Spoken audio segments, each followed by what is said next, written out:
आप सभी को शायद इंतजार होगा कि दिवाली में कौन से वो टॉप स्टॉक्स हैं जिनकी संभावना है कि वो एक अच्छा रिटर्न दे सकते हैं।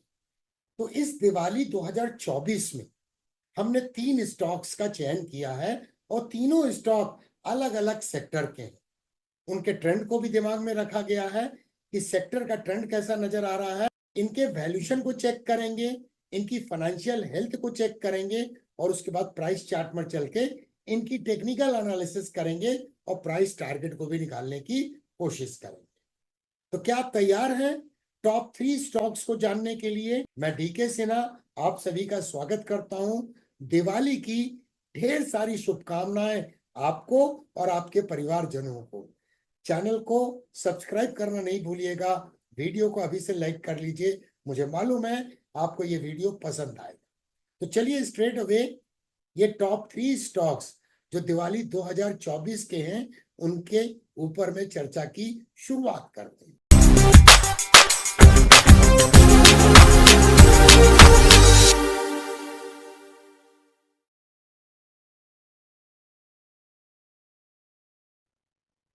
तो दिवाली 2024 का पहला स्टॉक पिक जो है वो फार्मा सेक्टर का स्टॉक है। इंडियन फार्मास्यूटिकल इंडस्ट्री का अगर ट्रेंड देखें तो बुलिश नजर आ रहा है। तो वो स्टॉक कौन सा है दोस्तों? सन फार्मा का स्टॉक, जो एक मार्केट लीडर है इंडियन फार्मास्यूटिकल इंडस्ट्री में। अगर इसके पाइस्ट्रॉकी स्कोर को देखें तो वो 9 है दोस्तों। अब इससे बेहतर तो पाइस्ट्रॉकी स्कोर हो नहीं सकता है, तो स्ट्रॉन्ग फाइनेंशियल्स को इंडिकेट करता है। अगर इसकी वोलाटिलिटी को देखें तो पिछले 1 साल का बीटा जो है 0.42 है, तो स्टॉक ज्यादा वोलेटाइल भी नहीं। अगर इस स्टॉक के परफॉर्मेंस को देखें तो पिछले 1 साल के दौरान इसने निफ्टी 50 को 43.5% से आउट परफॉर्म किया है। तो एक आउट परफॉर्मिंग स्टॉक है, high alpha low beta stock है। अब सन फार्मा शेयर की वैल्यूएशन को चेक करते हैं कि करंट मार्केट प्राइस पे इसका वैल्यूएशन कैसा नजर आ रहा है। तो सिंपली वॉल स्ट्रीट ने इसकी fair price to earning multiple निकाला है 50.9 टाइम्स और करंट पी कितना है दोस्तों? वो है 43 टाइम्स। तो इस पैरामीटर के हिसाब से ये स्टॉक करंट मार्केट प्राइस पे अंडर वैल्यूड नजर आ रहा है। अब इसके ग्रोथ के पोटेंशियल को देखते हैं तो आने वाले समय में जो एस्टिमेटेड ग्रोथ है तो अर्निंग इसकी 12.6% से बढ़ने की संभावना है। वहीं इंडस्ट्री का ग्रोथ रेट जो है वो 18.7% है। तो इंडस्ट्री से इसका ग्रोथ कुछ कम नजर आ रहा है, लेकिन रेवेन्यू का ग्रोथ देखें तो 9.8% से इसका रेवेन्यू ग्रोथ करने की संभावना है। तो ब्रॉडली ग्रोथ का पोटेंशियल भी है, वैल्यूएशन भी रीजनेबली ठीक नजर आ रहा है। अब सन फार्मा के फाइनेंशियल हेल्थ को चेक करते हैं तो इसका डेट इक्विटी रेशियो जो है दोस्तों सिर्फ 4.9% है। तो डेट ज्यादा भी नहीं है और इसके अलावा डेट में रिड्यूसिंग ट्रेंड है। ये करीब 5 साल से घटता हुआ आया है 23.5 से 4.9% पे। साथ में जो भी डेट है वो ऑपरेटिंग कैश फ्लो से कवर्ड है और इंटरेस्ट पेमेंट भी कोई इशू नहीं है, कंसर्न का सब्जेक्ट नहीं है, क्योंकि वो भी अर्निंग से कवर्ड है। क्या कंपनी डिविडेंड पे करती है? यस दोस्तों, इसका करंट डिविडेंड यील्ड जो है 0.7% है, जो फोरकास्ट है कि भविष्य में ये बढ़ के 0.8% हो सकता है। दिवाली 2024 का सेकंड स्टॉक जो है वो बैंकिंग सेक्टर से आता है और वो स्टॉक है एचडीएफसी बैंक का। वैसे तो इसका पाइस्ट्रॉकी स्कोर जो है सिर्फ 3 है, जो वीक फाइनेंशियल्स को इंडिकेट करता है, लेकिन कुछ बातें इस स्टॉक में हो रही हैं जिस कारण से इसे सेलेक्ट किया गया है। जब हम लोग प्राइस चार्ट पर चलेंगे तब उस बात की चर्चा करेंगे। इस स्टॉक का जो बीटा है वो 0.98 है, तो एवरेज वोलाटिलिटी वाला स्टॉक है। और इसके परफॉर्मेंस में अगर देखें तो इस स्टॉक ने मायूस किया है इन्वेस्टर्स को पिछले कुछ सालों में। इस स्टॉक ने निफ्टी 50 बेंचमार्क इंडेक्स से अंडर परफॉर्म किया है 9.7% से। लेकिन अगर पिछले 3 महीने के परफॉर्मेंस को देखें तो इसने निफ्टी 50 को 9.2% से आउट परफॉर्म किया है और बैंकिंग सेक्टर इंडस्ट्री से भी आउट परफॉर्मेंस दिखा है 9.3%। आपको याद होगा कि करीब 1.5-2 साल पहले की बात है, हम एक वीडियो लेके आए थे जिसमें हमने कंपैरेटिव एनालिसिस आपके समक्ष रखी थी, ICICI bank versus HDFC bank. और उस एनालिसिस के आधार पर ये क्लियर वर्डिक्ट निकला था कि आईसीआईसीआई बैंक बेहतर नजर आ रहा है, और वैसे ही कुछ हुआ। आईसीआईसीआई बैंक ने एचडीएफसी बैंक को आउट परफॉर्म किया। लेकिन फिलहाल अगर हम देखें तो एक संभावना बन रही है, जिसकी चर्चा हम चैनल में करते आ रहे हैं, कि अगर ये 1800 रुपए के ऊपर ट्रेड होने लगा, जिसके काफी करीब पहुंच चुका है, तो ये स्टॉक एक अच्छा रिटर्न देने की क्षमता रखता है। अब एचडीएफसी बैंक के वैल्यूएशन को चेक करते हैं, तो इसका प्राइस टू बुक रेशियो जो है वो 2.8 टाइम्स है। वहीं आईसीआईसीआई बैंक का 3.2 टाइम्स है, कोटक महिंद्रा बैंक का 2.4 टाइम्स है, और एक्सिस बैंक का 2.1 टाइम्स है। तो एचडीएफसी बैंक का प्राइस टू बुक रेशियो 2.8 जो है वो रीजनेबल नजर आ रहा है। साथ में अगर प्राइस टू सेल्स रेशियो को चेक करें तो price to sales ratio HDFC bank का है 4.8 टाइम्स, जबकि आईसीआईसीआई बैंक का जो है वो 5.2 टाइम्स है। सो ब्रॉडली वैल्यूएशन में हम ये नहीं बोल सकते हैं कि स्टॉक अंडर वैल्यूड है, बट रीजनेबल वैल्यूएशन नजर आ रहा है एचडीएफसी बैंक। अब एचडीएफसी बैंक के ग्रोथ का फोरकास्ट देखते हैं, तो इसकी अर्निंग जो है वो आने वाले सालों में 10.4% से बढ़ने की संभावना है। लेकिन बैंकिंग इंडस्ट्री का जो अर्निंग है उसका जो फोरकास्ट है वो 8.7% है। इसका तात्पर्य क्या हुआ कि एचडीएफसी बैंक में अर्निंग का ग्रोथ जो है वो सेक्टर से बेहतर नजर आ रहा है। लेकिन रेवेन्यू में डिप की संभावना है, रेवेन्यू 5.2% से डिप कर सकता है। वैसे भी इंडस्ट्री का जो रेवेन्यू ग्रोथ है वो सिर्फ 0.1% है एज पर दी फोरकास्ट। क्या एचडीएफसी बैंक डिविडेंड पे करती है? यस दोस्तों, इसका करंट डिविडेंड यील्ड जो है 1.1% है, जबकि इसका फोरकास्ट है कि भविष्य में ये बढ़ के 1.5% हो सकता है। अब एचडीएफसी बैंक एक बैंकिंग सेक्टर का स्टॉक है। हम एक बैंकिंग सेक्टर के स्टॉक की एनालिसिस जब करते हैं तो फाइनेंशियल इंस्टीट्यूशनल एनालिसिस इंपॉर्टेंट हो जाती है। तो चलिए उसे चेक करते हैं। पहले असेट लेवल की बात करते हैं, तो इसका असेट्स टू इक्विटी रेशियो जो है वो 8.3 टाइम्स है। तो ये लो है, तो ये एक पॉजिटिव चीज है एचडीएफसी बैंक के लिए। अब बैड लोन्स के अलाउंस की बात करते हैं, तो इनफ अलाउंस करके रखा है बैंक ने बैड लोन्स के लिए। अब रिस्क की लायबिलिटीज के बारे में बात करते हैं, तो एचडीएफसी बैंक का 68% लायबिलिटीज जो है वो लो रिस्क वाले सोर्सेज ऑफ फंडिंग से आती है, तो ये भी कंसर्न का इशू नहीं है। लोन के लेवल की अगर बात करें तो एचडीएफसी का लोन्स टू असेट का जो रेशियो है वो 62% है, तो ये भी इशू नहीं है, अप्रोप्रिएट है। अगर हम डिपॉजिट्स की बात करें तो लोन्स टू डिपॉजिट रेशियो जो है वो 104% है, जो अप्रोप्रिएट है, तो ये भी इशू नहीं है। अब बैड लोन्स की बात करते हैं, तो एचडीएफसी बैंक का बैड लोन सिर्फ 1.3% है, वो भी अप्रोप्रिएट है। तो ब्रॉडली फंडामेंटली साउंड नजर आ रहा है एचडीएफसी बैंक, ग्रोथ का भी पोटेंशियल नजर आ रहा है। वैल्यूएशन अंडर वैल्यूड जरूर नहीं है, लेकिन रीजनेबल वैल्यूएशन जरूर नजर आ रहा है।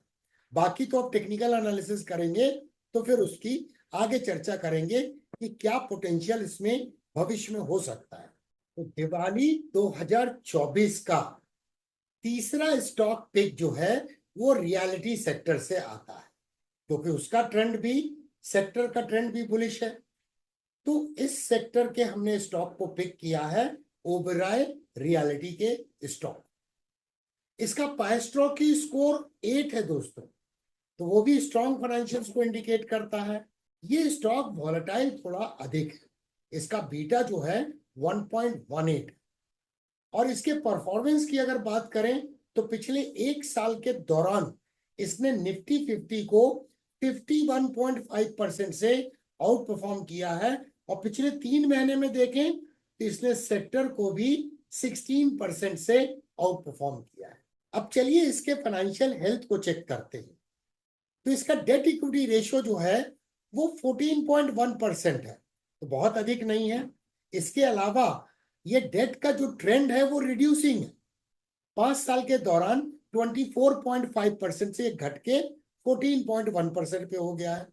साथ में ये जो डेट है ये ऑपरेटिंग कैश फ्लो से कवर्ड है, और इंटरेस्ट पेमेंट भी कोई कंसर्न का सब्जेक्ट नहीं है, क्योंकि वो भी अर्निंग से कवर्ड। 4 नवंबर को 2024 में ये एक्स डिविडेंड हो जाएगा। तो चलिए अब स्ट्रेट अवे चलते हैं प्राइस चार्ट पर, और प्राइस चार्ट के ऊपर में इन तीनों स्टॉक की एक टेक्निकल एनालिसिस करते हैं और प्राइस टारगेट निकालने की कोशिश करते हैं।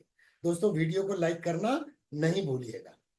अरे जल्दी जल्दी में हम लोगों ने ओबराय रियलिटी के वैल्यूएशन को चेक नहीं किया, तो प्राइस चार्ट में चलने के पहले उस पर एक नजर डाल लेते हैं।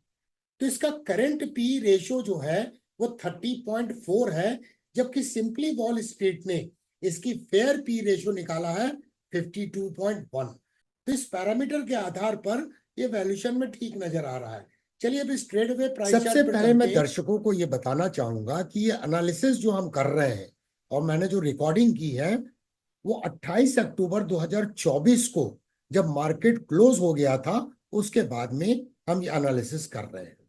ये सन फार्मा का मंथली प्राइस चार्ट यहां हम देख रहे हैं। करेंटली ये ट्रेड हो रहा है 1902.90। तो यहां पर देखिए प्राइस स्ट्रक्चर एक नाइस राउंडिंग बॉटम पैटर्न का यहां पर ब्रेकआउट हुआ, और ये ट्रेंड लाइन देखिए प्राइस का सपोर्ट है, प्राइस का सपोर्ट है, प्राइस का सपोर्ट है। तो ये ट्रेंड लाइन हमें रिस्क को मैनेज करने में मदद करेगी। अगर हम इस राउंडिंग बॉटम पैटर्न के हिसाब से अगर प्राइस टारगेट निकालें तो पहला टारगेट आता है 2211। हम सभी जानते हैं कि टारगेट्स कोई भी चार्ट पैटर्न के मिनिमम एक्सपेक्टेड ऑब्जेक्टिव है। वैसे ये जो पहला टारगेट है वो 61.8% एक्सपेंशन का है, बट पॉसिबिलिटी इसकी 100% एक्सपेंशन तक जाने की हो सकती है, जो आता है 3527। तो अगर हम 100% एक्सपेंशन के हिसाब से इसका टारगेट देखें, क्योंकि इसका ट्रेंड काफी बुलिश है, तो करंट मार्केट प्राइस से इसमें अभी भी पोटेंशियल है करीब 75% के रिटर्न देने की। एक अच्छा स्टॉक नजर आ रहा है। एक नजर डेली चार्ट में देखते हैं ट्रेंड को। तो यहाँ पे अगर हम देखें तो ट्रेंड बुलिश है, और रीसेंट टाइम में जो करेक्शन हुआ है प्राइस ने ईएमए 55 के ऊपर में सपोर्ट लिया है। बहुत जल्दी यहाँ पर आप देखिए बुलिश फ्लैग का ब्रेकआउट होने की संभावना है। इसका मतलब ये बहुत जल्दी ही यहाँ पर इवन शॉर्टर टाइम फ्रेम में भी आप देखें डेली चार्ट में ये एक अपॉर्चुनिटी दे सकता है। तो ये हो गया सन फार्मा का स्टॉक। अगला स्टॉक देखते हैं एचडीएफसी बैंक का। एचडीएफसी बैंक के मंथली प्राइस चार्ट को अगर देखें तो पहले भी हम चैनल में बता चुके हैं कि इसका जो ऑल टाइम हाई है वो है 1790। इसलिए मैंने शुरू में ही बोला कि जब ये 1800 के ऊपर ट्रेड होने लगेगा तब इसमें मोमेंटम डेवलप होगा। अब यहाँ पे देखिए प्राइस का ये रेजिस्टेंस था, तो ये लाइन ऑफ कोर्स सपोर्ट के रूप में काम कर रही है। अब यहाँ एक चीज गौर करने वाली बात है, ये दो राइजिंग ट्रेंड लाइन ये इसका सप्लाई एरिया है। अब इस सप्लाई एरिया में इस बार जो रिसेंट टाइम में करेक्शन हुआ तो इसने ईएमए 55 को टेस्ट किया और पियर्स थ्रू एक्शन देखा गया, जबकि इस बार जो करेक्शन हुआ था तो ईएमए 55 को इसने टेस्ट नहीं किया था। इसीलिए ये रैली के सस्टेन होने की संभावना काफी प्रबल है। इसके अलावा यहां पर देखें इस लेवल के ऊपर में ये क्लोजिंग नहीं दे पा रहा था, बार बार प्राइस रिजेक्ट हो जाती थी, अपर शैडो तो बनती थी लेकिन फाइनल वर्डिक्ट इसका नहीं आता था। ये पहली बार ऐसा हुआ है कि सितंबर महीने में ये इस लेवल के ऊपर में क्लोज हुआ है। ऑफ कोर्स उस कैंडल का फॉलो थ्रू नहीं हुआ है। ये स्टॉक भी अब लग रहा है कि इस बार ये इस लेवल को क्रॉस कर लेगा। अगर हम इसके टारगेट को निकालने की कोशिश करें तो एक तो टारगेट ऐसा है, ये देखिए प्रायर इंपल्सिव वेव है, इसको हम वेव एनालिसिस के थ्रू निकाल सकते हैं और एक इस लेवल का एंटीसिपेशन ऑफ द ब्रेकआउट, ये जो लेवल है इसको हम टारगेट निकाल सकते हैं। तो चलिए हम एंटीसिपेशन ऑफ द ब्रेकआउट पर ये टारगेट निकालते हैं। मैंने ये हाइट को नापा और ये पॉइंट ऑफ ब्रेकआउट से हम प्रोजेक्ट करते हैं। तो इसका पहला टारगेट जो आता है 2170 का आता है, लेकिन 100% एक्सपेंशन का टारगेट 2841 का आता है। तो अभी फिलहाल हम 100% एक्सपेंशन के हिसाब से सोचेंगे। तो करंट मार्केट प्राइस से इसमें करीब 60-61% के रिटर्न की संभावना इसमें नजर आ रही है। अब इसका डेली चार्ट में एक बार ट्रेंड एनालिसिस कर लेते हैं। तो यहाँ पर देखिए ट्रेंड इसका bullish, market structure higher highs and higher lows का है। प्राइस ऑफ कोर्स यहाँ पर एक रेजिस्टेंस ले रही है। तो यहाँ ट्रेंड तो रिवर्सल हो चुका है और ट्रेंड बुलिश है। Short term trend, intermediate trend, long term trend and long term moving averages के स्लोप जो है SMA 144 का, SMA 233 का स्लोप अपसाइड इंक्लाइनिंग। चलिए अब बढ़ते तीसरे स्टॉक की तरफ, ओबेरॉय रियल्टी। अब ये ओबेरॉय रियल्टी का मंथली प्राइस चार्ट है। करंटली ये स्टॉक ट्रेड हो रहा है 1970.5। Nice up trending stock, higher highs and higher lows का मार्केट स्ट्रक्चर है। ये राइजिंग वेज है, ये रेजिस्टेंस लाइन है, ये सपोर्ट लाइन है। इस राइजिंग वेज का यहाँ ब्रेकआउट हुआ, मतलब प्राइस के एक्सपेंशन को इसने इंडिकेट किया। इस राइजिंग वेज का एक ब्यूटीफुल बेस है। तो अगर हम इस बेस के आधार पर इसके टारगेट को प्रोजेक्ट करें, चलिए पहले बेस को मेजर करते हैं और पॉइंट ऑफ ब्रेकआउट से इसे प्रोजेक्ट करते हैं। तो देखिए इसका पहला टारगेट जो है 61.8% का, वो तो करीब करीब अचीव हो रहा है। तो हम 100% एक्सपेंशन का टारगेट पकड़ते हैं, 2684 का टारगेट निकल रहा है। तो करंट मार्केट प्राइस से अगर हम इसे प्रोजेक्ट करें तो इसमें भी करीब 38% के रिटर्न की संभावना नजर आ रही है। अब इसको डेली चार्ट में एक बार ट्रेंड एनालिसिस कर लेते हैं, क्योंकि कोई डाउन ट्रेंडिंग स्टॉक में बाई करना उचित नहीं होगा। अब यहाँ पर देखिए ये एक अप ट्रेंडिंग स्टॉक है, हायर हाइज का प्राइस एक्शन है। यहाँ देखिए कप एंड हैंडल जैसा पैटर्न है, इसका ब्रेकआउट यहाँ हुआ। जब थ्रो बैक हुआ तो प्राइस ने EMA 21 पे सपोर्ट लिया और ये प्राइस कंसोलिडेट कर रही है। तो बहुत जल्दी इसमें ये जो रेजिस्टेंस है, एक शॉर्ट टर्म रेजिस्टेंस, इसका ब्रेकआउट हो जाएगा। जब ये मार्कअप फेज में है तो ब्रेकआउट होने की संभावना काफी प्रबल है। तो ट्रेंड भी बुलिश है, short term trend, intermediate trend, long term trend bullish है, और हमने देखा टारगेट भी अच्छे निकल के आ रहे हैं। इस वीडियो को और इसकी एनालिसिस को देखने के बाद आपको क्या लगता है कि ये टॉप 3 स्टॉक्स जो दिवाली के लिए हमने चुने हैं, क्या इनमें टारगेट अचीव करने की संभावना है?